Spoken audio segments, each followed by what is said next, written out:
Let's go ahead and get started. Thanks everybody for showing up tonight. Got some good turnout for last night and today. So thank you all for coming. Well, it's going to be really similar to last night. I'm going to start off by introducing Ben and having Ben give the introduction to everything here. Oh, and I'm James Roy, by the way. I don't know if I said that. You're going to be hearing plenty from James tonight.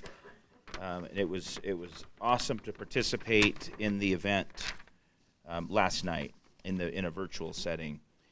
But to kick things off here, I wanted to, on behalf of the city, welcome all of you here. I serve as the Director for Economic Health and Housing for the City of Greeley, and I've been involved in this topic now for about a year and a half or so. And I've learned a lot during that process. And I'm really encouraged when I see a lot of people from the community so engaged on this particular topic. Tonight is the second of two of these community meetings. The first one was held last night, and many of you were there. And we just really can't overemphasize the importance of getting good feedback from the community on this issue of housing and homelessness. It affects all of us in different ways. And the goal for these sessions is to hear from everybody, because we know everybody has an opinion about this, and we want to hear those opinions. So through the process, we hope you don't hold back. We have been responding to homeless and housing issues for many years at the city, and we do this in several different ways.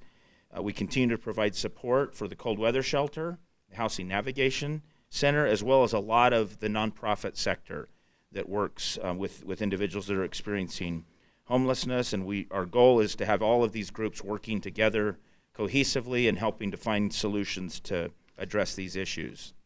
In fact, a few weeks ago, we had a city council work session agenda item just to brief our elected leaders on the current situation and some of the things that we're doing. So a lot of the same topics that we're discussing tonight, we had a conversation with city council a few weeks ago. If you're interested in that conversation, you can find those meeting minutes and the agenda online.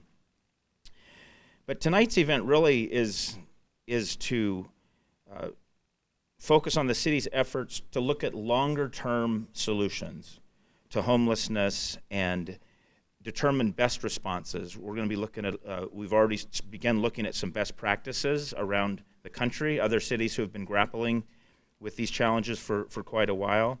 And back in 2020, in the early days of the pandemic, some of the senior leaders at the city, as well as the nonprofit sector, started coming together about once a month and examining ways that we could be doing things a little bit smarter, a little bit better. So that's where we started looking at the different models around the country. And we even talked about what would it look like if we started to consolidate some of these services to get some efficiencies out of it. We went down to a Royal Village down in Denver, for those of you who are familiar with that project, and that was very enlightening to us because it's a campus model where a lot of the service providers, a lot of the affordable housing units are all on the same campus.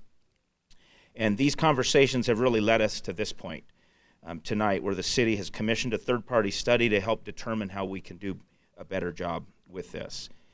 The work that we're involved in tonight is part of a 6-month project, and that's going to include the following elements. We're going to be looking at a lot of homeless and housing data to understand what the demand drivers are today. We know we're one of the fastest growing communities in the country, so we're going to look at the data. We're also going to find out what the demand is for temporary shelters and for permanent housing. And then we're also going to take a look at what it would cost to build something new and to maintain something new, or to take some of the current assets we have and maybe repurpose those if we can find some efficiencies doing that. But the process involves having this wider community conversation. So again, thank you for all being here and being engaged with this topic with us. That's the very reason we're here tonight. I also would like to recognize Heather Balzer. She was out at the table helping check folks in. You may be hearing from her. She's the city's project manager for this. So over the next several months, if you get any communications from Heather, she's our friend. Thank you, Heather, for stepping into this role for the city. It's been a wonderful thing to have her on board with us. And so at this point, I'm going to turn things back over to Urbanity, and James and his team will then kind of walk us through what the rest of the evening will look like. So thanks for being here. Thanks, Ben. All right. So probably see these little instructions on the top of the screen here. We're gonna try something that I tried last night and failed miserably at. But there's some interactive parts of this presentation that I'd like to see if we could try tonight. And this is optional. You don't have to do this, of course, but the more people that do, the more valuable this input will be. This is also some input that we'll be able to use on the report. So would love for you to participate on that. Urbanity Advisors is my organization that took on this scope of work like Ben was talking about here. And we have 6 primary tasks, and that's evaluate the existing sources of information and understand the current context of things, analyze what might be driving demand locally and regionally for housing and shelters in the area, evaluate best practices. Ben talked about that a bit, and even talked about Arroyo Village, which we have one of the developers of Arroyo Village on our team, Terrell Curtis, right over here. And then, where was I? Provide opportunities for engagement and public involvement. That's what we're doing last night and tonight. Estimate development and ongoing operating costs for whatever is proposed and recommended, and then outline the financial feasibility and funding options that are available to make that happen. So just a little bit about Urbanity Advisors. It's a group that I formed in 2015. I also am the executive director of a nonprofit called Denver Metro Community Impact. But Urbanity Advisors, which is my for-profit, does work around geographic information systems, community engagement, due diligence and project management, urban planning, and marketing and branding work. And I often work in collaboration with the folks that are with me tonight. We have Capelli Consulting, Reinen Consultants, and Williford LLC that I collaborate with quite often, actually. So some of our notable clients have been Colorado Housing Finance Authority, Enterprise Community Partners, Rocky Mountain Communities, which has a affordable development in town as well. And then CU Anschutz, as well as Urban Land Conservancy, which is a nonprofit development firm that does a lot of affordable housing and nonprofit office space in Denver. You can learn more at our website, urbanityadvisors.com, for that. This is the team that's been working on this project here. So we've got, obviously, about 9 people there. I said about 9. It is 9. But I'll leave that there. But great folks I work with, and we've got 4 sitting at the table right over here today. Thank you guys so much. Appreciate you. But to get into to what we're doing tonight, I want to frame up the project just a bit. We're at the current stage of evaluating existing sources of information, that current context that I was talking about, and analyzing the demand drivers that are going on. And the 3 main things that we're doing around that is of course learning from the community. So we want to understand the perceptions, the current impacts on individuals, and the desired outcomes. But we also, one of the things that came up last night and continues to come up in different ways is how do we engage the homeless community and the housing insecure, so that we can ensure that equity is, there's a chance at equity, and we're able to include all the voices possible that we can.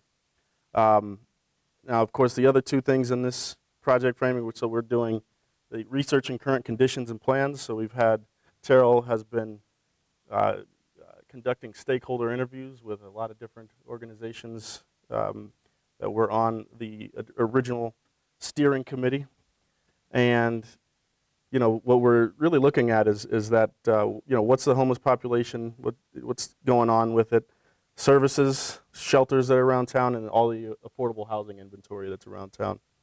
And then also, like Ben was saying earlier, researching best practices. So we're looking at a lot of different projects, including Arroyo Village, but really with an eye on understanding what the context to Greeley's size and demographics are, so that it could be applied, whatever recommendation we have can be applied appropriately based on the context of this community. That's our first interactive slide. I'm going to go into that in just a second here. I'll just go into it. Here we go. So this is our first interactive cell phone feature here. There are 2 statements on this that you'll be able to answer. And you can either strongly disagree or strongly agree. I just want to get a feel for what people think in the room. Homelessness and housing insecurity is a major problem in our community is the first statement. And the second is the impacts of homelessness and housing insecurity that sentence is written weird, sorry about that, has heavily impacted my life. So this is, obviously, if you're showing up to this meeting, it's probably a 5 on that first one. It looks like we're pretty close to a 5 on the second one here.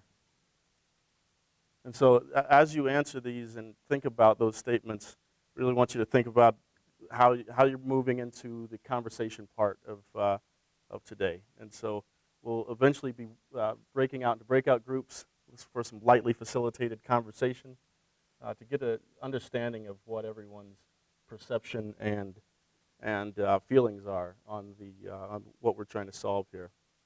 So it looks like we've got 14 people that have participated, and a very high on the strongly agree side for that this is a major problem, and a little bit lower on it impacting the lives in here. So I'm going to go on to the next slide here. This is a question that's asking, have you ever experienced housing insecurity? Housing insecurity is homelessness, having trouble with paying the mortgage bills and being able to stay in a stable home in that way. I believe there's some other indicators as well too as far as neighborhood goes. But the homelessness and housing affordability are the 2 that we're going to talk about for tonight. And it looks like we've got 9 no's and 11 yeses, 12 yeses out of the 21 responses here so far. All right.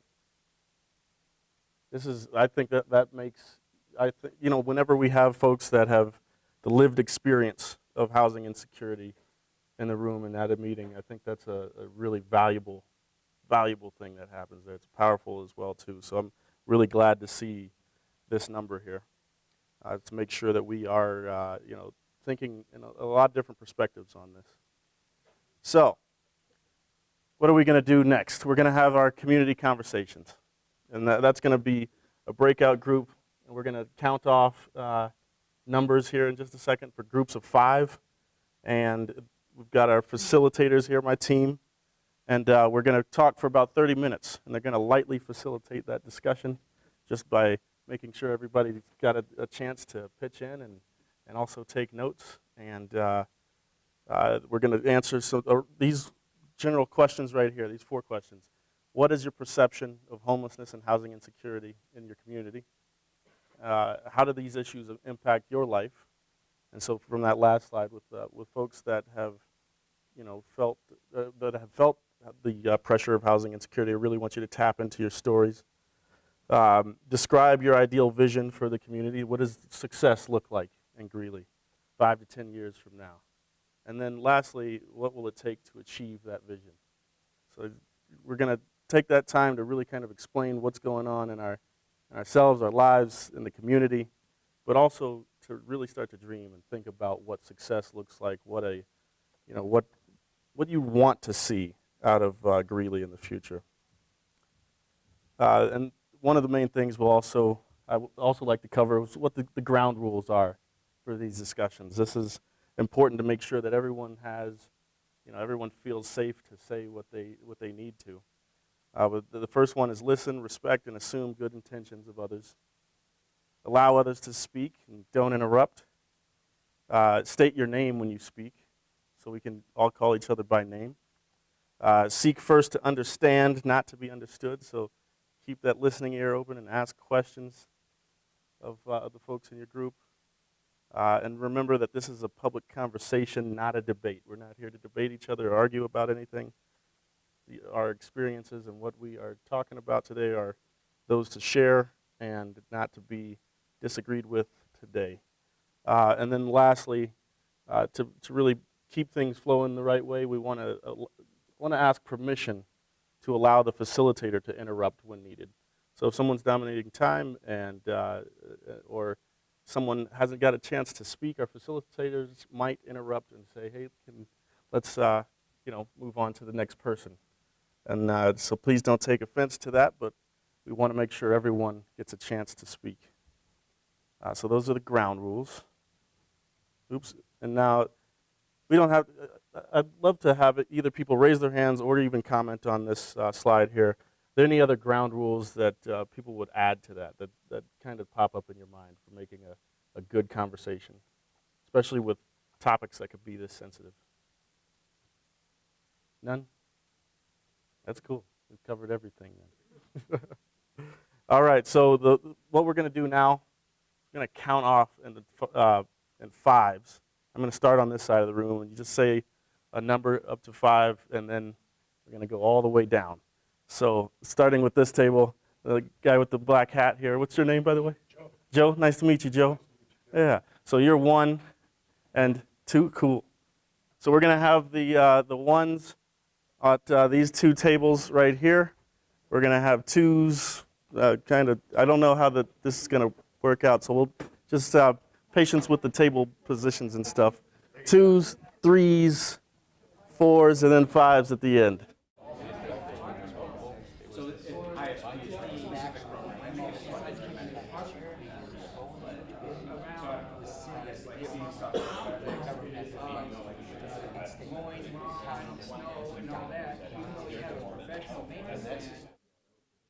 All right.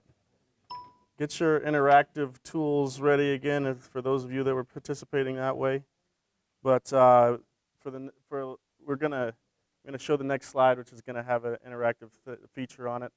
But then we're also going to just kind of share out some of the things that we learned and felt and talked about in our groups to get an understanding of what might have happened in other conversations here. So I'm just going to give an example of how that's going to go, and then we'll go on with the slides here. But starting off with the perception side of things on our table, just a very deep conversation of people experiencing homelessness and the drugs and mental health problems from as a neighbor before, and then really dealing with the stress of having to protect property around that. But then also talking about, we talked about how children, women, and families are heavily impacted, and that we need to make sure they're living in suitable conditions and circumstances.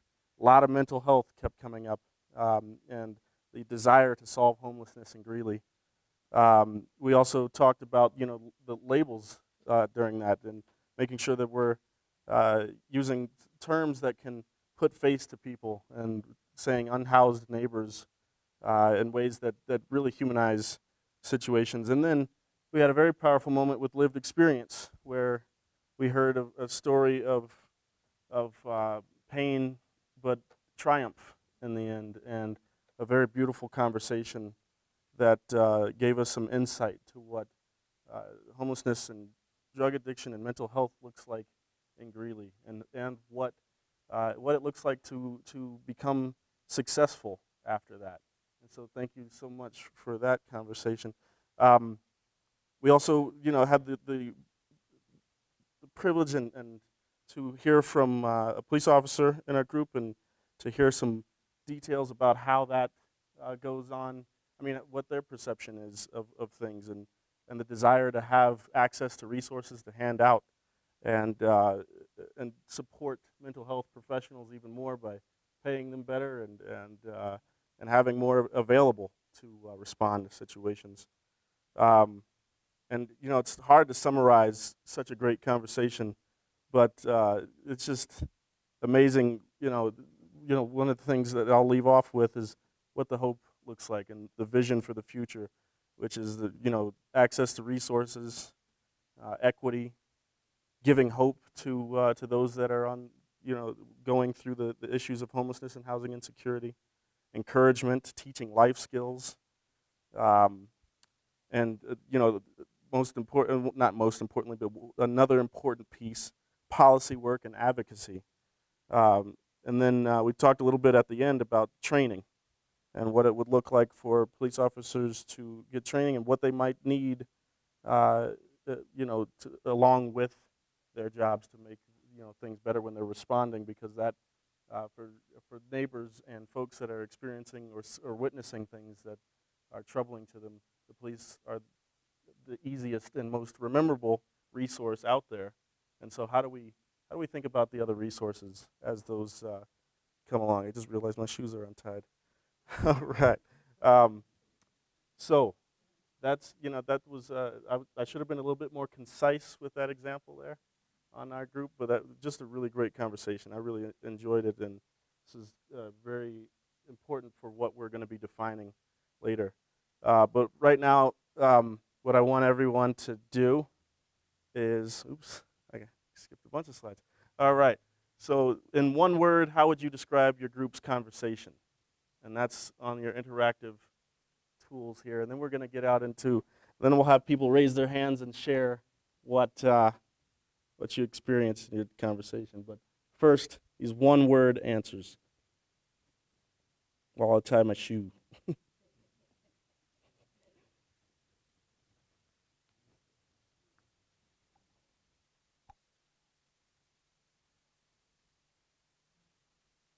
pretty cool how this thing moves around.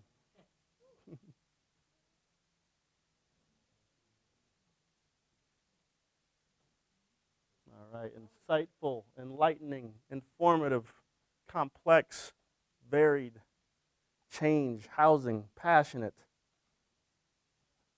intense, spectrum.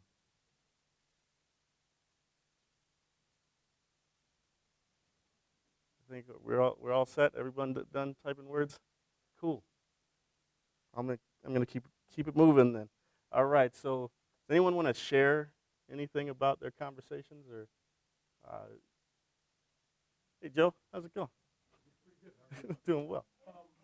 So our conversation subsequently started centering around, possible housing developments and things like that, and maybe instilling some work programs in and around Greeley and in Weld County as a whole, and also bringing city and county and cities together so that those things can happen.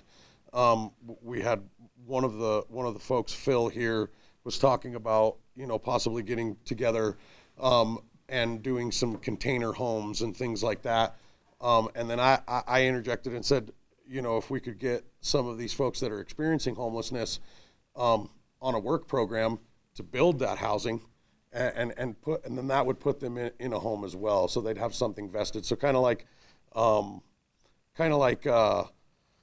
I don't know, there's a bunch of other projects, I can't think of them, but that kind of stuff, being able to get them involved and getting people involved in helping themselves. I think that's a big thing.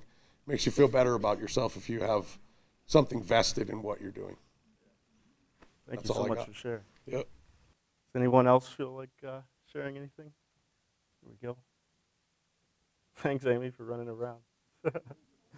I just wanted to make an add-on to yours. You should involve the private sector as well. Yes. I didn't hear you say that, but I think it's important to involve the private sector in doing something like that. Absolutely. And what was your name, by the way? I'm Chris. Chris? Thank you so much, Chris. Appreciate it. Anyone else? All right, we got someone here. What's your name? It's Kaylin. Caitlin? Nice to meet you. Yes. Thank you. We discussed as well the importance of mental health services, but also transitional services. We have people in this group who were discussing both lack of services while in extreme position, waiting for Section 8, for example, to clear positions of vulnerability, and how many of us have had experiences where there were systems set up for people who are struggling to the point that they may not be able to participate in a job program. Housing that will both assist people and give them a chance at then moving out into wider housing programs and getting people off the street, even if there is not really a chance that they're going to be able to function long term, while also giving a chance at long-term housing. Thank you so much for sharing, Caitlin. Terrell.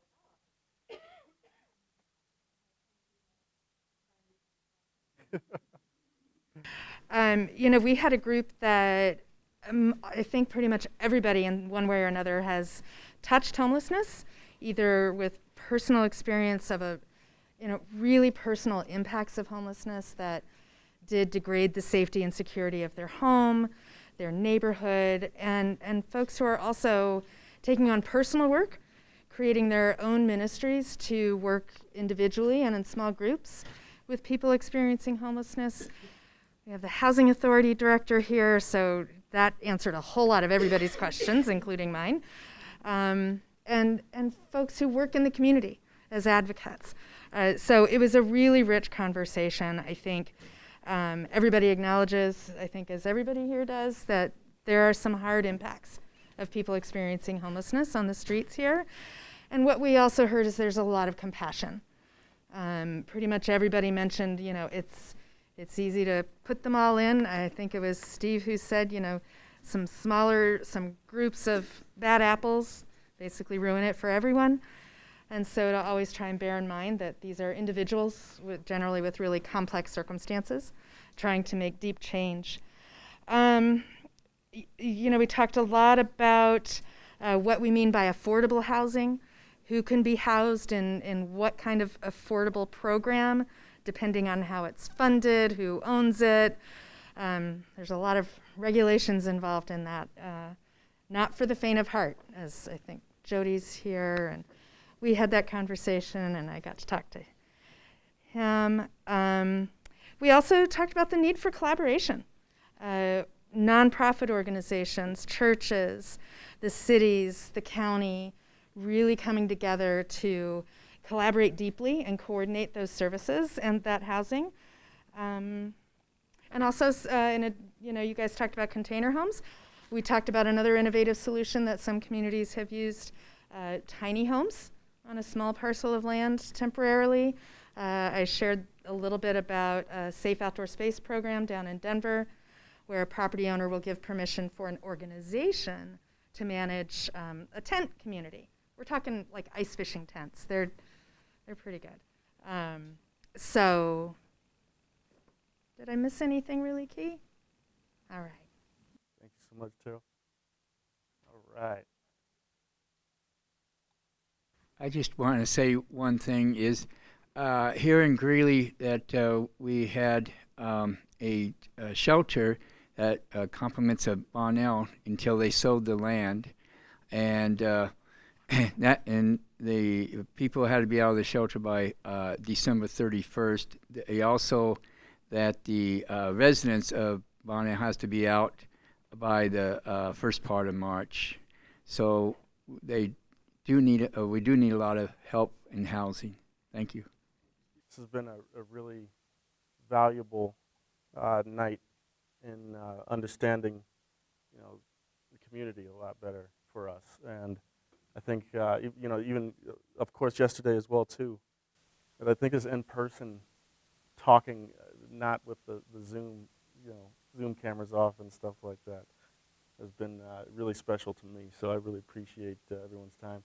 I don't have anything else to say unless if people have questions or want to say anything else before we wrap this up. I wish I would have ended it a little better. But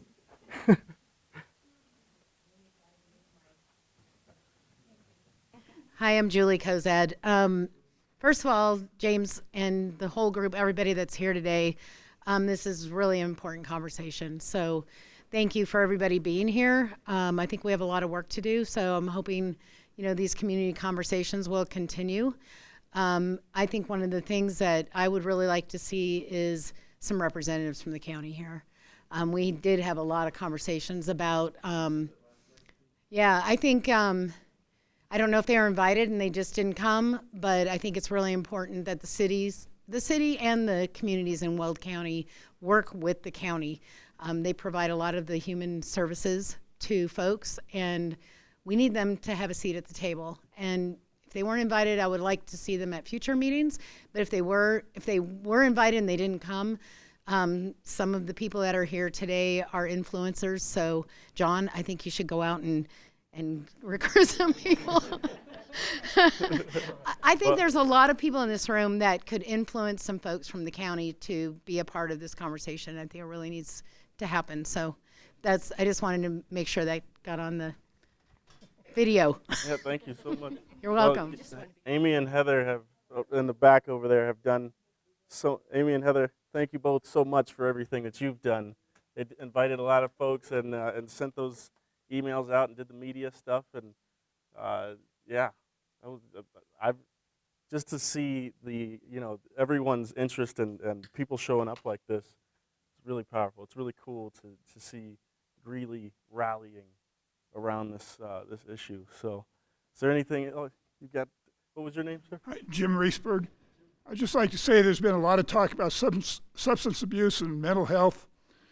This is the golden anniversary of North Range Behavioral Health. I'll be 50 years old. We'll be celebrating for about the next 6 months. So it's an opportunity to become more in tune to all of the different programs that we have. We have the co-responder program. We have a 24/7 inpatient walk-in service. We have counselors in every school in District 6 and some of the other districts around. We're embedded with UC Hospital in the emergency room. We have 20 facilities in Weld County, over 10 in Greeley. We have 500 employees. And so know the good work that North Range is doing in this area. There are 17 organizations in the state. We're right up among the top of those that are doing this work. And you'll have an opportunity this year because of our 50th. It's called Feeling Golden.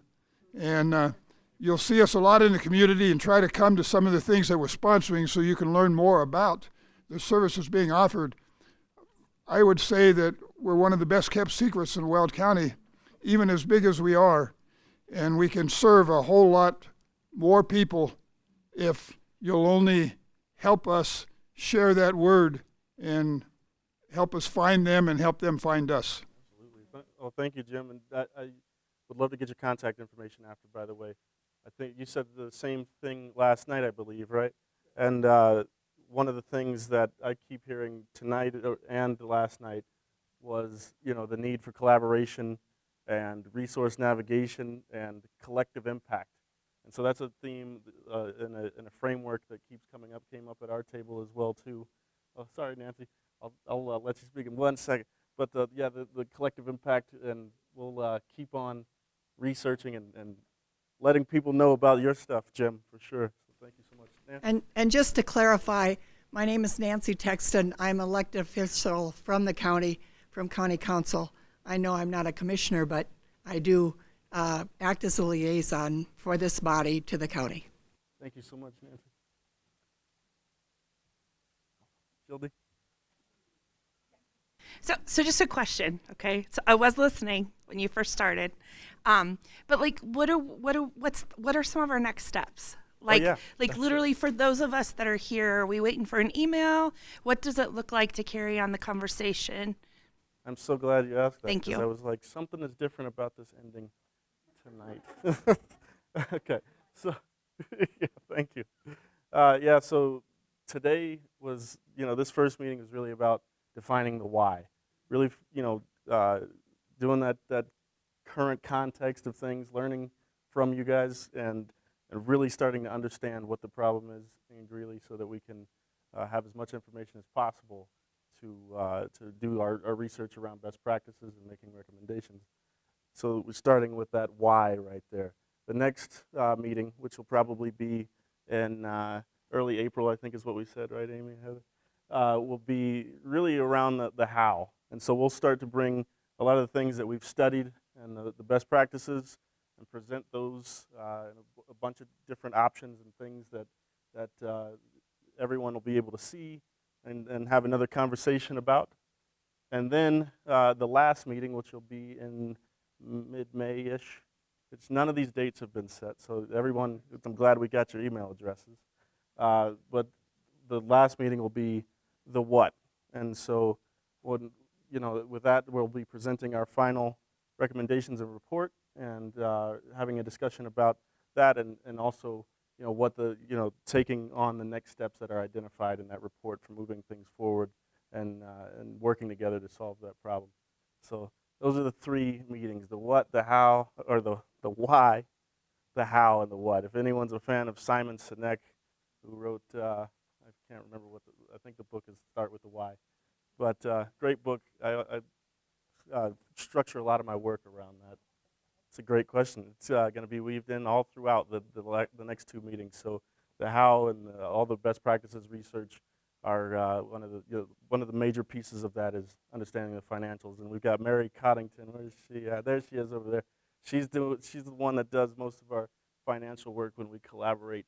And so Mary's already been on some of diving into that work, and that'll be a part of every presentation that you see after this.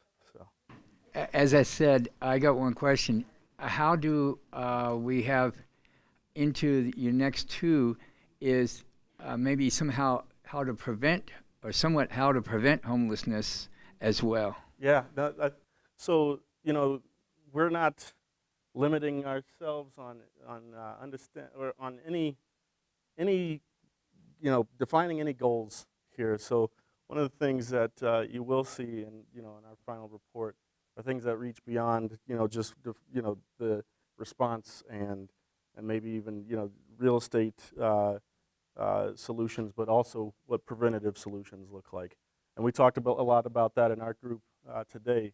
What would it look like to be able to work in the early childhood scene to prevent some of the mental health and substance abuse problems that could exist in the teens years, and what is it that we can do and collaborate together as to make that stuff happen. And I think one of the other things that Matt was saying at this table is really starting to recognize how those resources can be identified and taken with us everywhere we go, and making sure that community members have access to those resources to understand that not only the response side of things, but to get on that preventative side. So definitely a great question, Steve, and we'll be working on that. So thank you so much. All right. Anyone else? I think we're all set then. I'm glad, Jildy, I'm glad you asked that question, because I almost ended the meeting without talking next steps. All right.